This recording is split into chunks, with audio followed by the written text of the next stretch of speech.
Asia cup जीती उसके बाद प्राइम मिनिस्टर मोदी ने पूरी टीम को कंग्रेचुलेट किया और इस जीत को बेसिकली उन्होंने ऑपरेशन सिंदूर के अकॉर्डिंग बताया। बेसिकली इससे कि पाकिस्तान के साथ जो भी इंटरैक्शन होगा भारत का वो ऑपरेशन सिंदूर का एक्सटेंशन रहेगा एक तरह से।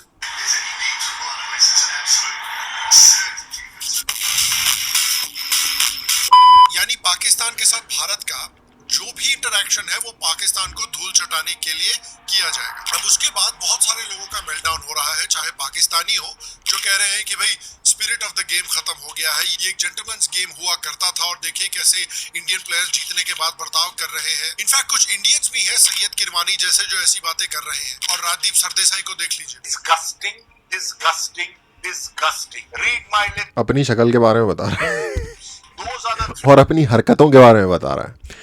ये वो लोग हैं जिसने भारत देश इंडिया के अंदर मलाई खाने के अलावा और कोई काम ही नहीं किया है। पूरी ज़िंदगी इन लोगों ने ऐश की है इस कंट्री के अंदर। और अफसोस की बात यह है कि पूरी ज़िंदगी इन लोगों ने इस कंट्री के बुरे करने के सिवा भी और कुछ नहीं किया। जहाँ से इनकी सेटिंग बैठती थी, जहाँ से इनका जुगाड़ सेट होता था, जहाँ से इनको एक ऊंचे लेवल पे जाने के लिए गवर्नमेंट से किसी न किसी तरीके की किकबैक फ़ायदा पहुँचने का काम होता था, ये लोग वो करते हैं। डिस्गस्टिंग ये लोग हैं। Three words that instantly come to my mind. उनके लिए सबसे पहले मैं और ये देखो ये क्या डम्ब तरीके का यूज़ कर रहा है, लाइक सेइंग कि 3 वर्ड्स। बट डिस्गस्टिंग एक वर्ड होता है, ठीक है? ये वर्ड प्ले मत खेल। शर्म आनी चाहिए कि तू एक, आई मीन शर्म तो देश को आनी चाहिए कि हमारे देश में इस जैसे व्यक्ति को एक सीनियर जर्नलिस्ट माना जाता है। और इसको भी नहीं आनी चाहिए। ये चीज़ें सरकारें अपने हिसाब से, जिनकी ये चाट चाट के यहाँ तक पहुँचा है, उन लोगों ने इसे बिठाया हुआ है अपने किराए के टट्टू के तौर पे। तो इसको पैसे देते हैं, अपने टट्टुओं को बड़ा चढ़ा के ऐसे ही बनाते हैं सीनियर जर्नलिस्ट। मेरा एक जवाब है ये। चपेड़े पड़ी थी ना न्यूयॉर्क में, ऐसे ही तुम एक्टिंग जितनी मर्जी कर लो कैमरे के आगे, जनता में जाओगे चपेड़े खाओगे।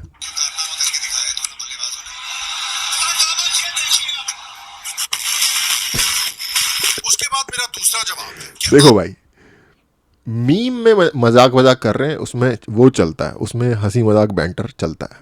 अब सब लोगों की आज आंखें क्यों खुली हैं when it comes to sportsmanship, spirit of the game. तब कहाँ थे आप लोग जब शाहिद अफरीदी बोल रहा था कि उसकी बेटी ने टीवी पे एक्सीडेंटली एक हिंदू रिचुअल देख लिया तो उसने अपना टीवी फोड़ दिया। मैं कमरे से बाहर निकला तो वो टीवी के सामने स्टार प्लस चल रहा था और वो ये इंडियन ड्रामों में क्या होता है, थाली लेके ये यूं देखो ये ऐसा नीच और गिरा हुआ बंदा है जिसे कहते नहीं है, ये पाकिस्तानी लोगों की लैंग्वेज में ही जिसे कहते हैं ना कि इंसान के दिमाग में खन्नास भरा हुआ होता है। इस व्यक्ति के दिमाग में, इसको व्यक्ति भी नहीं कहना चाहिए, इस सूअर के दिमाग में खन्नास भरा हुआ है, ठीक है? ये वो बंदे हैं जो इंडिया में आके यहाँ की हॉस्पिटैलिटी के मज़े लेके फिर जाते हैं वापस, और वहाँ जाके ये हगते हैं अपने मुंह से वहाँ पे, करके मैंने यूं करके दीवार के अंदर ही टीवी यूं करके। हाँ, बच्चियों को ही डरा सकता है तो दीवार के अंदर करके। शोएब अख्तर पब्लिकली इंटरव्यू में क्या रिलीजन से रिलेटेड तो बात भी छोड़ दो, साढ़े तू अपनी बेटी को, एक छोटी बच्ची को ट्रॉमा दे रहा है। घटिया, किस किस्म का घटिया इंसान और घटिया बाप है तू, ये भी देख। कहता है कि गजवाए हिंद करना चाहता पर इस गंवार के आसपास के जो सामने जो गंवार औरत हंस रही है उस बात को सुन के, उसको घंटे का नहीं पता होगा कि भाई बच्चे के साथ इस तरीके से गुस्से से वायलेंट बिहेवियर करने से जो बच्चे को ट्रॉमा पहुंचता है, इस गंवारन को खुद नहीं पता होगा जो हंस रही है सामने बैठ के। और ये लेवल है भाई इस कंट्री का। इस तरीके के 2 गंवार बैठ के पूरे नेशनल लेवल पे टट्टी फेंक रहे हैं, शिट फेंक रहे हैं लोगों के मुंह में और दिमागों में। मामूल फैट फक पूरे इंडिया को इस्लाम में कन्वर्ट करना चाहता है। वकार यूनिस बहुत खुशी खुशी पब्लिकली बोल रहा था कि जब इंडियंस को इंटिमिडेट करने के लिए पाकिस्तानी प्लेयर्स नमाज करते हैं उनके सामने तो उनको बड़ा अच्छा लगता है। स्पिरिट ऑफ द गेम को लेके जरा प्लीज अपने पिछवाड़े में डाल लीजिए। पागल कुत्तों से अपने छेद में बाढ़ लो, समझे? चौड़ा कर लो छेद अपना स्पिरिट ऑफ द गेम लेके, ठीक है? मैं भी कोई, देखो स्पिरिट ऑफ द गेम तो कोई अपनी खुदा ने, ठीक है? मैं एक दूसरे लेवल पे एग्री नहीं करता इससे। जो ये ट्वीट है ना, करता मैं भी एग्री नहीं हूँ, शायद लोगों को बुरा लगे, ऐसी की तैसी, कोई टेंशन नहीं है। मैं भी एग्री नहीं करता इससे। उसका रीज़न सिंपल ये है मैं क्यों नहीं एग्री करता। देखो भाई, हमारा काम है, जो उनकी हरकतें हैं ना, अब एटलीस्ट हम इस लेवल पे हमें रियलाइज़ होगा कि ये बंदे के पुत्र बनने नहीं वाले। हमारा काम है इनको ठोकना, ठीक है? तुम गेम खेलोगे ऑपरेशन सिंदूर बोल के, नाम दे के कि हम गेम में भी ऑपरेशन सिंदूर लाएंगे इनके साथ, नहीं यार, ये नहीं है। शर्म उनको नहीं है तो हराने से उन्हें कोई खास फर्क नहीं पड़ेगा। 4 दिन रो लेंगे, वो रो के भी उसकी टिकटॉक बना के उसको अपलोड करके उससे भी पैसे बनाने की कोशिश करेंगे। इन लोगों का माइंड समझो भाई। अमेरिकन ने इनके बारे में कह रखा है कि अपनी माँ बेच दे पैसे के लिए ये, ठीक है। तो ये तो आ जाएंगे तुम्हारे साथ नंगे होकर खेलने के लिए। इनको बोलोगे ना नंगा खेलो बेटा, तो ये नंगा भी खेलेंगे तुम्हारे साथ। इनकी खुद की कोई सेल्फ रिस्पेक्ट नहीं है, पैसे मिलने चाहिए, डॉलर के लिए ये कर सकते हैं सब कुछ। ये अपनी कंट्री की बेइज्जती करके भी उसकी टिकटॉक बना के अपलोड करके उससे भी पैसे कमाने की सोच सकते हैं। तो इनको जो तुम कह रहे हो ना कि हम तुम्हारे साथ ग्राउंड में भी ऑपरेशन सिंदूर करेंगे, इनको तो मजे आ रहे हैं क्योंकि इनको पैसे मिल रहे हैं। हरा दो इनको, इनकी कौन सा इज्जत है, इनकी कौन सा सेल्फ रिस्पेक्ट है, कुछ नहीं है, घंटे की नहीं है कुछ भी। वो जो देखते हो रोते होते हैं, टीवी तोड़ रहे होते हैं, नकली साले कबाड़ी की दुकान से नकली टीवी लाके तोड़ के उसकी वीडियो बना के अपलोड करके उससे टिकटॉक से पैसे कमा रहे होते हैं। भाई इनका दिमाग किस लेवल पे चीप है ये नहीं समझ आएगी तुम्हें। ये कोई ऑपरेशन सिंदूर विंदूर से इनका कुछ नुकसान नहीं हुआ भाई। 3 मैच हार गए, बेइज्जती करवा ली। बेइज्जती उसकी होती है जिसकी इज्जत होती है। उनके दिलों में फूट रहे हैं लड्डू क्या, ओ भाई क्या पैसे बने यार, 3 मैच खेले इंडिया के साथ, मजे ही आ गए। वो तो हारते रहेंगे, बेइज्जती कराने में उन्हें कोई दिक्कत नहीं है। इनफैक्ट उनका एक one of the big industry ये है कि बहुत सारे यूट्यूबर इंडिया में उन्होंने अपने चैनल बनाए ही ऐसे अपनी कंट्री को गालियां दे दे के, ठीक है। तो तुम्हें क्या लग रहा है ये उनसे, इस ऑपरेशन सिंदूर से उनका कोई नुकसान हुआ? ना भाई ना। उनका नुकसान तब होगा जब तुम उनके साथ नहीं खेलोगे, नहीं एंगेज करोगे। बिजनेस बंद है ना, स्पोर्ट्स बंद करने में क्या क्या दिक्कत है? सब कुछ बंद रखो यार। No contact bro, no contact उस गवर्नमेंट से, उस देश से, नो कॉन्टैक्ट। और अगेन अगर कोई इंडिया से बाहर जाता है, उसको कोई व्यक्ति मिलता है जो कि पाकिस्तान का है, ओरिजिन का है, आपसे डिसेंटली बिहेव करता है, आप डिसेंटली बिहेव करो, क्योंकि वो एक इंसान से इंसान के तौर पे मीटिंग है। इंडिविजुअल जब तक अपने एंड पे बदतमीजी ना करे, वो एक इंडिविजुअल है, उसे एक इंडिविजुअल की तरह ही ट्रीट करो, चाहे रिलीजन कुछ भी हो, चाहे जो कुछ भी हो, कंट्री का ओरिजिन कुछ भी हो। आपको है कि भाई मेरे को भाई किसी से संबंध ही नहीं रखना, उसको कह दो नमस्ते भाई, सॉरी मैं आपसे नहीं कर सकता बात। ये भी एक चलो आपकी मर्जी है, ये पर्सनल चॉइस है, ये भी एक इंडिविजुअल चॉइस है, फ्रीडम है। तो मैं ये नहीं कहूँगा कि अगर आपको कोई पाकिस्तानी बंदा दिखे तो उससे दुश्मनी डायरेक्ट सोच लो, ये मैं नहीं कह रहा। लेकिन उस कंट्री, उस एंटिटी, उस गवर्नमेंट ऑर्गेनाइजेशन, ना भाई हमें नहीं चाहिए। तो आई थिंक मोदी जी ने जो लिखा है चलो लिख दिया, कोई बात नहीं, लेकिन ये चूरन ही है। आई एम सॉरी टू से, मैं भी इससे एग्री नहीं करता। हाँ भाई स्पोर्ट्समैन स्पिरिट वगैरह की इनकी खुद की, इनकी 2 कौड़ी की औकात नहीं है इनकी, क्या स्पोर्ट्समैन स्पिरिट इनको दी जाए। पागल कुत्तों की तरह ही ट्रीटमेंट किया जाएगा। In fact multiple Pakistani players including Imran Khan और सईद अनवर जैसे लोगों ने कहा है कि वो इंडिया के खिलाफ क्रिकेट मैचेस को जिहाद की तरह ट्रीट करते हैं। शोएब अख्तर ने कहा जिहाद तुम्हारा घुसा दिया तुम्हारे पीछे कि वो हर एक मैच में सचिन तेंदुलकर को इंजर करना चाहता था क्योंकि वो इसको जिहाद मानता है। मैं उस वक्त वाकई सचिन को मारना चाह रहा था उस टेस्ट मैच में, कि मैंने इस टेस्ट मैच में सचिन को जख्मी करना है एट एनी कॉस्ट। ये पोस्टर अपने इंस्टाग्राम पे इसी साल पाकिस्तानी प्लेयर ने डाला है। ये देखिए 1999 में भारत में इंडिया को हराने के बाद पाकिस्तानी ओला उबर चांट कर रहे थे। Why not? One stage it looked as if 2007 में जब पाकिस्तान इंडिया से T20 फाइनल्स में हारा था तो उसने पूरी दुनिया के मुस्लिम से माफी मांगी थी, जैसे कि मैच नहीं काफिरों के खिलाफ जिहाद कर रहे हो। ये मेंटालिटी है जिससे हम डील कर रहे हैं। यार क्या घटिया लोग हैं। ओ भाई इनका कुछ नहीं हो सकता भाई, मैं बता रहा हूं ना, इनका सिर्फ एक इलाज है, इनके साथ 0 कांटेक्ट रखो। और जहां इनकी, ये हमेशा ही बोलते हैं ना, ये मैच को ऐसे नहीं, आपने अगर इनकी लैंग्वेज देखी होगी, ये मैच को ऐसे नहीं बोलते कि हमने इनको हराना है, यूँ बोलते हैं हमने इनको मारना है। तो तुम भी इन्हें मारो, ये जहां मिल रहे हैं। मतलब अगर कंट्री के लेवल पे कोई बिजनेस की डील हो रही है, मारो। अगर कोई बड़े लेवल पे यूएन में हो रहा है, मारो इनकी मारो दबा के, कोई दिक्कत नहीं है। और जब मैं इनका बोल रहा हूँ, मैं गवर्नमेंट की बात कर रहा हूँ और उनकी आर्म्ड फोर्सेस की भी। देखिए इंडिया जब एशिया कप जीती उसके बाद प्राइम मिनिस्टर मोदी ने पूरी टीम को कंग्रेचुलेट किया और इस जीत को बेसिकली उन्होंने ऑपरेशन सिंदूर के अकॉर्डिंग बताया। बेसिकली इज सेइंग कि पाकिस्तान के साथ जो भी इंटरैक्शन होगा भारत का, वो ऑपरेशन सिंदूर का एक्सटेंशन रहेगा एक तरह से। यानी पाकिस्तान के साथ भारत का जो भी इंटरैक्शन है वो पाकिस्तान को धूल चटाने के लिए किया जाएगा। अब उसके बाद बहुत सारे लोगों का मेल्टडाउन हो रहा है, चाहे पाकिस्तानी हो, जो कह रहे हैं कि भाई स्पिरिट ऑफ द गेम खत्म हो गया है, ये एक जेंटलमैन्स गेम हुआ करता था और देखिए कैसे इंडियन प्लेयर्स। पर तुम नहीं हो ना जेंटलमैन, तुम 2 टके के चुहाड़ हो, तुमसे कौन जेंटलमैनशिप करेगा? तुमसे तो खेलना ही नहीं चाहिए। आप इमेजिन कर सकते हो अगर गलती से ये जीत जाते, तो इनके दो टकों के इनकी बस की नहीं है कुछ भी, लेकिन अगर ये जीत जाते भाई, ये ऐसा नंगा नाच मचाते ना, ये ऐसा नंगा नाच मचाते कि सोच है आप लोगों की। हम क्यों इनको अब मोहसिन नकवी चोरी ट्रॉफी करके भाग गया, अब वो ट्रॉफी बेच के पैसे कमा लेगा। हम क्यों नकवी के पैसे बनने दे रहे हैं? हम पाकिस्तान से खेल के इनके पैसे क्यों बना रहे हैं? हर प्लेयर को, हर जो भी इनका सिस्टम है, मैनेजमेंट टीम, ये वो सपोर्ट फंक्शन, ये वो स्टाफ सारा, उसमें से हर बंदे को भर भर के पैसे मिले होंगे ना ये टूर्नामेंट, चाहे वो हार गए, पर पैसे तो मिलेंगे ना भाई। वो है इनका भगवान, वो है इनका अल्लाह, पैसा है इनका खुदा। उसके लिए ये अरे इनको नंगा दौड़ाओ रेगिस्तान में, ये दौड़ेंगे। पैसे दो, सिर्फ डॉलर। जीतने के बाद बर्ताव कर रहे हैं। इनफैक्ट कुछ इंडियंस भी हैं, सैयद किरमानी जैसे, जो ऐसी बातें कर रहे हैं। और राजदीप सरदेसाई को देख लीजिए। उनके लिए सबसे पहले मेरा एक जवाब है ये। उसके बाद मेरा दूसरा जवाब है कि आप सब लोगों की आज आंखें क्यों खुली हैं when it comes to sportsmanship, spirit of the game. तब कहा थे आप लोग जब शाहिद अफरीदी बोल रहा था कि उसकी बेटी ने टीवी पे एक्सीडेंटली एक हिंदू रिचुअल देख लिया तो उसने अपना टीवी फोड़ दिया। शोएब अख्तर पब्लिकली इंटरव्यू में कहता है कि गजवाए हिंद करना चाहता है। और फोड़ा वोड़ा उस हरामखोर ने कुछ नहीं होगा, ठीक है, ऐसे ही आके बस चौड़ा हो रहा है साला, नंबर बना रहा है अपना पब्लिक में, क्योंकि जाहिल किस्म के जो लोग हैं उनको सुन के मजा आएगा, वो उसको और बड़ा हीरो बना देंगे। ये साले ये कोई इतना बड़ा दिल नहीं होता इनका, चोर हैं साले 2 नंबर के। अगर इतने बड़े इनके दिल होते ना तो ये कहीं पहुंचे हुए होते आज तक। फट्टू हैं साले 1 नंबर के।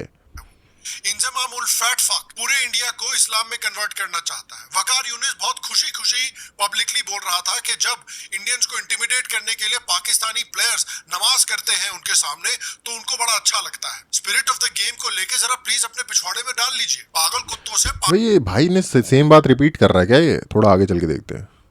इंक्लूडिंग इमरान खान और सईद अनवर जैसे लोगों ने कहा है कि वो इंडिया के खिलाफ क्रिकेट मैचेस को जिहाद की तरह। हाँ, ये सेम बात रिपीट हो रही है। इसी साल पाकिस्तानी प्लेयर ने डाला है। ये देखिए 1999 में भारत में इंडिया को हराने के बाद पाकिस्तान, ये सेम चीज रिपीट हो रही है आई थिंक। ये मेंटालिटी है जिससे हम डील कर रहे हैं। इन सारे इंस्टेंसेस में spirit of the game damage नहीं हुई। इन सारे इंस्टेंसेस में जेंटलमैन्स गेम में प्रॉब्लम नहीं है। इन सारी चीजों से राजदीप सरदेसाई को डिस्कस नहीं हुआ। लेकिन इंडियन प्लेयर्स ने जब इनकी ही लैंग्वेज में इनको रिटेलिएट किया है तब सबको बड़ी प्रॉब्लम हो रही है। देखिए भारत के लोगों को ये क्योंकि ये हरामखोर, इनके जो इनकी आइडियोलॉजी है ना, जिन पे इन्होंने दिहाड़ियां लगानी होती हैं, जो इनका मेन क्लेम टू फेम है, वो उस पर डायरेक्ट चोट हो रही है भाई।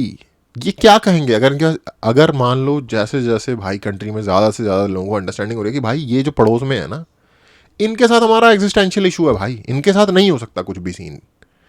जितनी जल्दी बात समझ जाओगे उतना जल्दी तुम्हारा माइंड में क्लैरिटी आ जाएगी। गीता में श्री कृष्ण ने कहा है कि दुनिया की सबसे बड़ी प्रॉब्लम अगर तुम्हारा माइंड क्लियर ना हो, माइंड क्लियर होना चाहिए कि क्या सीन है, तब तुम कुछ कर सकते हो जो तुम्हें करना है। तब तुम्हारा जो भी कदम होगा वो उसके अकॉर्डिंग होगा। सही या गलत वो एक डिफरेंट चीज़ है।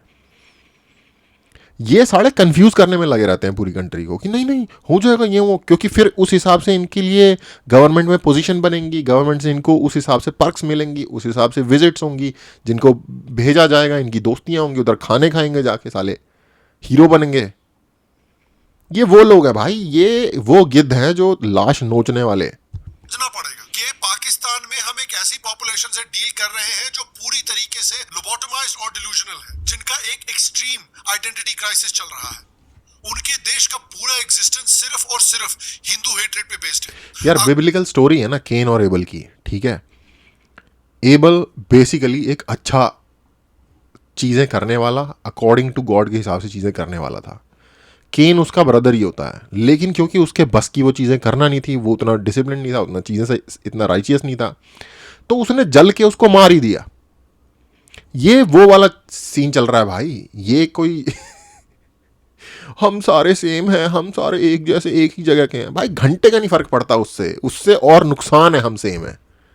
अगर उनका हिंदुओं के खिलाफ नफरत खत्म हो जाएगी तो उनको खुद रियलाइज हो जाएगा कि असल में वो एक तरह से हिंदू ही है, और इसीलिए उनकी पूरी की पूरी। अरे वो हिंदू हैं जिन्होंने तलवार के डर से सलवार पहन ली। सिंपल बात है, हर किसी को पता है, किसी को कोई उनके यहाँ के भी जो सच बोलने वाले बंदे हैं वो साफ बोल देते हैं भाई कि कौन थे यहाँ के लोग, हिंदू ही थे ना, वो लोग हिंदू ही थे ना जो डर के मारे कन्वर्ट हो गए, या पैसों के लिए या डर के मारे, जिनको मरना नहीं था कन्वर्ट हो गए। ये सच उनके बैक ऑफ द माइंड 24 घंटे है। इस चीज से मुकाबला हो ही कैसे सकता है कि अगर करंट पोजीशन पे पूरी तरीके से कदम ना गाड़ दिए जाए। इसके अलावा कोई तरीका ही नहीं है इस चीज से मुकाबला करने का भाई, अदरवाइज तुम्हारा ब्रेन वो हो जाएगा, तुम्हें अपने एंसेस्टर्स के ऊपर शर्म आने लगेगी, ठीक है, कि यार वो ऐसे ऐसे उन्होंने कर दिया।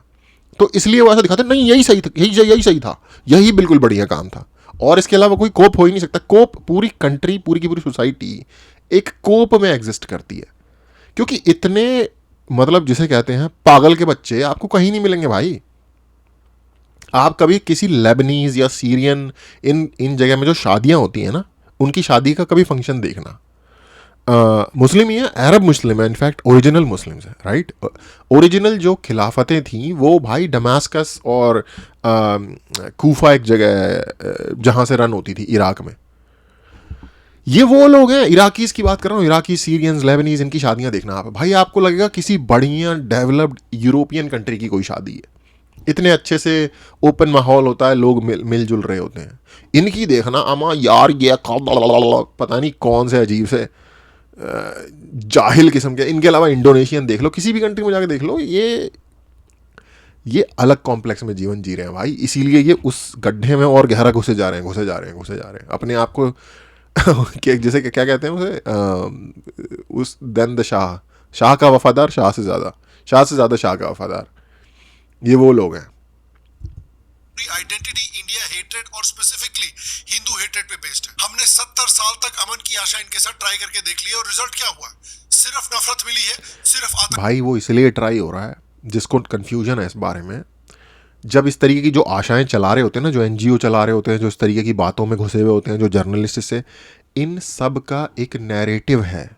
वो नैरेटिव जितना स्ट्रांग होगा, इनके लिए गवर्नमेंट और नॉन गवर्नमेंटल सोर्सेज से रिसोर्सेज बढ़ बढ़ के आएंगे। गवर्नमेंट इनको पैसे देगी, पोजीशन देगी, इनके लिए स्पेशल डिपार्टमेंट्स बनाएगी, स्पेशल कमिटीज़ बनाएगी, जिसमें इनको रखा जाएगा, जिसमें इनको पावर मिलेगी, समझ रहे हो, पैसा मिलेगा। ये सब दिहाड़ियाँ लग रही हैं, ये कोई काम नहीं हो रहा। आतंकी हमले मिले। प्राइम मिनिस्टर मोदी ने, जैसा कि मैंने आपको दिखाया, मैच के बाद हिंट किया है कि पाकिस्तान के साथ हर एक इंटरैक्शन बेसिकली एक एक्सटेंशन होगा ऑपरेशन सिंदूर का, और असल में यही बिहेवियर होना चाहिए पाकिस्तान के साथ, और एग्जैक्टली यही रिएक्शन। आई डोंट थिंक ये बिहेवियर होना चाहिए। मुझे लगता है हमें उनसे कोई रिलेशन नहीं रखना चाहिए, कोई मैच मूच कुछ नहीं, घंटे पे चढ़ो, कोई रिलेशन नहीं। आईसीसी वाईसीसी की भी ऐसी की तैसी, कोई रिलेशन नहीं होना चाहिए। ये है सही बिहेवियर। आई एम सॉरी, मैं अग्री नहीं करता मोदी जी के साथ इस पे। प्लेयर्स का भी था। नॉर्मली पाकिस्तानी इंस्टिगेट करते हैं और घटिया हरकतें करते हैं। इस बार वो यार, अब तो मैच खेलने जाओगे तो वो करेंगे ना हरकतें, वो तो करेंगे। मैं कहता रहा हूँ, वो बदतमीज बेशरम किस्म के लोग हैं। उनके साथ एंगेज करोगे तो चाहे वो कुत्ते की तरह पिट रहे हो, वो फिर भी अपनी 2 नंबरियां करेंगे। अगर आपको वो पसंद है तो ठीक है, फिर करो उनके साथ एंगेज, अपने उनके सिस्टम के साथ अपने आप को। और जनरली हमारे जो इंडियन प्लेयर्स हैं, they take the high road. वो हमेशा हाथ मिलाते हैं, गले मिलते हैं, स्माइल करते हैं। लेकिन इस बार इंडियंस ने उनको उसी टोन में जवाब दिया है जो टोन हमेशा पाकिस्तानी लेकर आते हैं। ये बात तो सही है भाई। इस बार जो जली है ना भाई, इस बार जो फूकी है उनकी अगर तो किसी बंदे को यार, जैसे किसी के डार्क हर बंदे का एक डार्क साइड भी होता है, तो उस एंगल से तो मज़ा आ रहा है कि भाई हाँ, हो रही है, दोनों साइड से कुछ खाने लगी हुई है पूरी दबा के, ठीक है। इनफैक्ट अभी भी मैं कहूँगा कि हमारे प्लेयर्स डिसेंट ही हैं। ये जो उल्टी सीधी ये हरकतें जो करनी शुरू की है, उनके प्लेयरों ने करनी शुरू की थी, तो हमारे तरफ से फिर जवाब आया। हमने तो बस ये कहा हम तुमसे हाथ नहीं मिला रहे, भगो यहाँ से, ठीक है। That is a different thing उल जलूल हरकतें करने के मुकाबले। तो मैं अभी भी कहूँगा हमारे प्लेयर ज़्यादा डिसेंट बिहेव किया है उन्होंने रिलेटिवली। टोल्स किया, रील्स बनाई, मीम्स बनाई और गंदा बेइज्जत किया इनको on the pitch end of the pitch. ये जो नई जनरेशन ऑफ प्लेयर्स है, इनके दिमाग में जेन्युइन डिसडेन है इस पाकिस्तानी टीम के लिए। एंड फ्रैंकली मुझे ये देख के बहुत खुशी है। यही सही तरीका है इस शेमलेस और डिसगस्टिंग ग्रुप के साथ डील करने का। और मुझे होप है कि इन प्लेयर्स का जो एटीट्यूड है, ये आने वाली जेन ज़ी जनरेशन में भी रिफ्लेक्ट करेगा। अमन की आशा जैसी बकवास आइडियोलॉजी पूरी तरह से, जहाँ तक मैं देख रहा हूँ आने वाली जनरेशन बहुत ठीक ठाक अवेयर है इन चुतियापों के प्रति। डेड एंड बेरीड होनी चाहिए, और जो लोग इसको सपोर्ट क्रिटिसाइज करना चाहिए, इंटेलेक्चुअली पूरी तरह से ऑस्ट्रेसाइज करना चाहिए। पाकिस्तानियों के लिए सिर्फ 3 रिएक्शन होने चाहिए: disdain, disgust and the complete willingness to embarrass them everywhere. और मैं आपसे पूछना चाहता हूँ कि ये जो कुछ लोगों को बड़ी परेशानी हो रही है कि भाई Indian spirit of the game भूल गए हैं, इंडियंस अनजेंटलमैनली बिहेवियर कर रहे हैं, उसके बारे में आपका क्या ओपिनियन है? भाई घंटे का जेंटलमैन किसी ने रूल बना रखा है क्या? और जब वो सामने से हरकतें कर रहे हैं 2 कौड़ी की, तो यहाँ से जेंटलमैन बन के क्या ही हो लेगा? सामने वाला तो सुअर वाली हरकतें कर रहा है, तो सुअर बना के मारो ना फिर सामने वाले को। जैसी हरकतें करेगा वैसे जूता दो उसके मुंह पे।